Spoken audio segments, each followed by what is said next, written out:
Satu keluarga yang terdiri dari ayah, ibu, dan 2 anak diduga melakukan bunuh diri dengan melompat dari lantai 22 apartemen Teluk Intan, Penjaringan, Jakarta Utara pada Sabtu silam.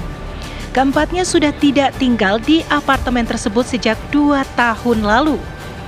Tragedi ini kemudian menjadi sorotan. Pasalnya, hingga kini motif keempatnya terjun dari lantai 22 apartemen tersebut masih dalam pencarian pihak kepolisian.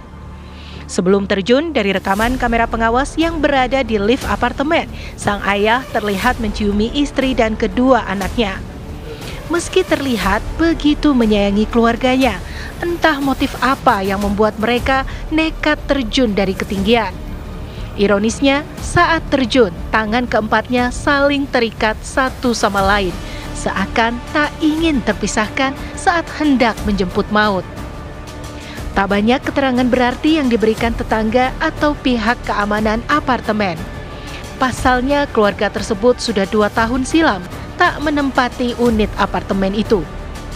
Sesungguhnya, apa yang membuat orang begitu nekat hingga mengakhiri hidup? Tak hanya sendiri, tapi juga menyertakan anggota keluarganya. Bagaimana mendeteksi gejala orang yang hendak bunuh diri? Jika peristiwa bunuh diri dengan mengajak keluarga bukan kali pertama terjadi, apakah motif ekonomi kerap menjadi penyebabnya? Tim TV One mengabarkan.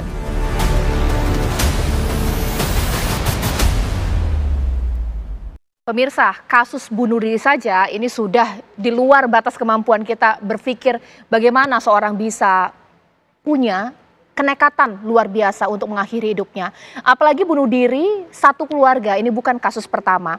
Oke lah kalau orang dewasa punya tingkat stres yang tinggi, lantas anak-anak, apakah mereka juga dengan sukarela mengikuti perintah orang tuanya untuk mengakhiri hidup mereka? Itu akan saya bahas di Apa Kabar Indonesia Malam. Di studio TV One sudah hadir psikolog forensik kita, Mas Reza Indragiri, sekaligus pemerhati anak. Selamat malam, Assalamualaikum Mas Reza. Waalaikumsalam warahmatullahi wabarakatuh. Saya saat ini juga sudah tersambung dengan Sekretaris 1 PP Apsifor, Ibu Lucia Pepi. Selamat malam, Assalamualaikum Ibu Lucia. Selamat malam Mbak Caca. Waalaikumsalam Mbak Caca. Oke, Ibu Lucia, dari pengamatan Anda, secara keahlian Anda pastinya, kalau kasus seperti ini di Jakarta Utara, bunuh diri satu keluarga, semuanya tidak bisa kita minta keterangan karena memang sudah meninggal dunia, saksi-saksi pun minim. Lantas bagaimana ya cara kita untuk mengungkap ini anak-anak yang juga ikut meninggal dunia, apakah dipaksa oleh orang tuanya, apa penyebab bunuh diri satu keluarga, seperti apa? Ya, terima kasih Mbak. Memang dengan kejadian ini tentu ketika kita ingin memahami apa motif dibaliknya atau apapun itu menjadi lebih sulit atau menantang ya, karena seperti tidak ada apa yang bisa kita wawancara atau kita dalami, tapi dalam proses psikologi forensik kita bisa melakukan analisis dengan metode otopsi psikologi forensik. Metodenya berupa retrospektif gitu ya. Jadi itu banyak hal. Kita melihat pola kehidupannya selama ini, apalagi ini sebuah keluarga. Artinya ada orang tua dengan pola tertentu, cara pemikiran tertentu, kemudian nilai-nilai dalam keluarga, termasuk juga terkait dengan keluarga besar, lingkungan di sekitar tempat tinggal mereka, ataupun tempat aktivitas sehari-hari seperti sekolah dan tempat bekerja misalnya. Jadi memang kita perlu mengkaji beberapa hal, terutama terkait dengan perilaku-perilaku mereka semasa sebelum peristiwa itu terjadi. Begitu kira-kira Mbak Caca.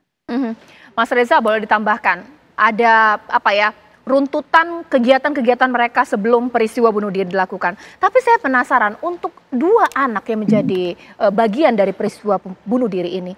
Mereka korban pembunuhan atau juga pelaku bunuh diri? Kita melihatnya seperti apa? Ini menyedihkan, ini menakutkan. Tapi terus terang saya tidak nyaman dengan narasi bahwa satu keluarga bunuh diri. Oke. Apalagi maaf ya, kalau kemudian metode yang digunakan adalah otopsi psikologi. Otopsi psikologi berarti niscaya dilakukan terhadap orang yang dianggap meninggal akibat bunuh diri. Iya. Kenapa kita bisa sebut bunuh diri? Syaratnya ada 2. Pertama, pada masing-masing orang itu harus dipastikan mereka punya keinginan, sukarela. Keinginan menunjukkan kapasitas mental mereka yang cukup mampu untuk memikirkan segala hal sampai kemudian memutuskan untuk menjadikan bunuh diri sebagai jalan keluar. Dan yang kedua, antar mereka harus ada consent. harus ada kesepakatan bahwa mereka akan melakukan itu bersama-sama. Ya. Kalau kita bicara tentang orang dewasa terkait dengan keinginan dan terkait dengan konsen atau antara mental kapasitas mental dan persetujuan atau kesepakatan, kedua-duanya relevan. Tetapi pada kasus ini kita sedang berbincang tentang 2 orang anak yang niscaya serta-merta kita tidak boleh sedikit pun berasumsi bahwa kedua anak itu punya keinginan dan juga kesediaan untuk membangun kesepakatan mengakhiri hidup mereka sendiri. Kenapa? Karena masih anak-anak kah? Analog dengan kasus aktivitas seksual dengan anak, Mbak Caca. Iya. Ketika orang dewasa melakukan kontak seksual dengan anak-anak, terlepas apakah anak itu mau atau tidak, suka atau tidak, sengaja atau tidak, sepakat atau tidak, harus diasumsikan anak-anak yang melakukan aktivitas seksual adalah tidak mau dan tidak sepakat. Dengan kata lain, otomatis anak-anak yang melakukan aktivitas seksual akan terposisikan sebagai korban dan orang dewasa terposisikan sebagai pelaku. Dengan cara pikir yang sama, ketika kita mencoba mengulas kasus tewasnya 4 orang, 2 orang dewasa dan 2 orang anak-anak, sekali lagi, kedua anak ini tidak bisa kita sebut mereka punya keinginan, lebih-lebih kesanggupan untuk membangun sebuah kesepakatan mengakhiri hidup sedemikian rupa. Karena itu konsekuensinya, kasus di lompat atau terjun bebas dari atap apartemen ini menurut saya bukan kasus tunggal. Ini bukan semata-mata kasus bunuh diri yang anggaplah itu mengena ke kedua orang dewasa, tapi sekaligus ini adalah mendorong atau bahkan membunuh anak yang merupakan kasus pidana. Oke, bisa tidak kita memperlakukan kasus ini menjadi kasus yang berbeda? Untuk orang tuanya bunuh diri, tapi untuk anak adalah pembunuhan akibat perlakuan dilakukan oleh orang tuanya. Untuk lebih jelasnya lagi, rekan saya Ken Ana sudah siap menjelaskan kepada kita rangkaian kronologis peristiwa. Ken Ana. Ya, Caca Anissa dan pemirsa, kita akan lihat bagaimana sebenarnya runtutan peristiwa dari waktu ke waktu dari ditemukannya satu keluarga yang tewas dan diduga melakukan aksi bunuh diri secara bersamaan di sebuah apartemen di kawasan Penjaringan, Jakarta. Pada 9 Maret 2024 sekitar pukul 16:02 waktu Indonesia Barat, ini keempat korban tiba di lokasi apartemen yang berada di kawasan Penjaringan. Berikutnya pemirsa, tak berselang lama tentu satu keluarga ini, EA berusia 50 tahun, mencium kening dan mengumpulkan handphone dari AEL 52 tahun, CWA yang berumur 13 tahun dan JL yang berumur 15 tahun. Peristiwa ini terekam oleh kamera pengawas atau CCTV yang berada di kawasan apartemen. Berikutnya, sekitar pukul 16:05 waktu Indonesia Barat, korban 4 orang yang terdiri dan kemudian menjadi satu keluarga ini keluar dari lift, kemudian naik menuju ke rooftop apartemen menggunakan tangga darurat. Jadi usai adanya kemudian mereka cium kening, mengumpulkan handphone, mereka menuju ke lantai 21, melanjutkan menggunakan tangga darurat ke rooftop apartemen dan pada pukul 16:13 pemirsa, para korban ini jatuh bersamaan di depan lobi apartemen yang kemudian mengejutkan petugas keamanan yang saat itu tengah bertugas. Dan informasinya mereka ini ditemukan dalam kondisi tangan terikat satu dengan yang lainnya.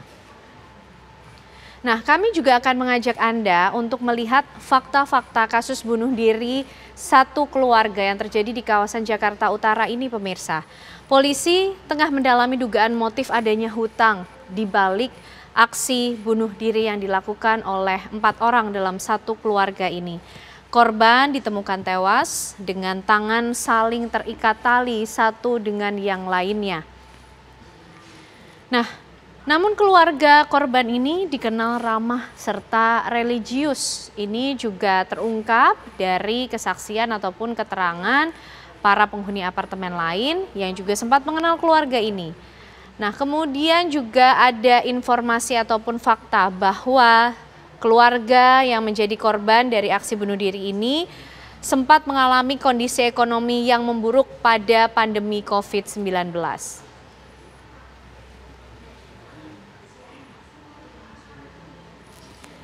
Nah, itulah tadi fakta-fakta dari kasus bunuh diri dari satu keluarga yang ada di kawasan Jakarta Utara. Tapi adakah kemudian kasus lain yang serupa terjadi di Indonesia, pemirsa? Pada tanggal 29 Oktober 2018, ini ada keluarga FX Ong yang ditemukan tewas di Villa Kebun Sirih, Palembang. Dan kematiannya ini pada saat itu dijelaskan di mana ada penembakan pada istri, anak, dan juga pada dirinya sendiri dengan latar belakang diduga terlilit hutang dari keluarga FX Ong ini. Kita beralih ke kasus lainnya, 22 Januari 2015 ada keluarga Karpika, di mana tempat kejadian perkara ini ada di sebuah hotel di Bali, pemirsa. Dan mereka ini melakukan aksi bunuh diri dengan membakar dirinya. Serta diketahui motif ataupun latar belakang dari kematian keluarga ini adalah juga faktor ekonomi, diduga terlilit hutang. Pada 3 Maret 2014, ada keluarga Anita yang ditemukan tewas dengan melakukan aksi bunuh diri di sebuah hotel di Cirebon, Jawa Barat dengan meminum racun tikus. Tentu ini tidak untuk ditiru, pemirsa, kami hanya memberikan informasi kepada Anda dan latar belakang kematiannya sendiri juga karena keluarga ini diduga usahanya bangkrut serta terlilit hutang. Pada 5 Juni tahun 2007, ada keluarga Erwin yang ditemukan tewas di Pondok 2 Rokan, Siak, Riau. Keluarga ini tewas melakukan aksi bunuh diri dengan meminum racun. Dan latar belakang kematiannya sendiri lagi-lagi, pemirsa, karena himpitan ekonomi.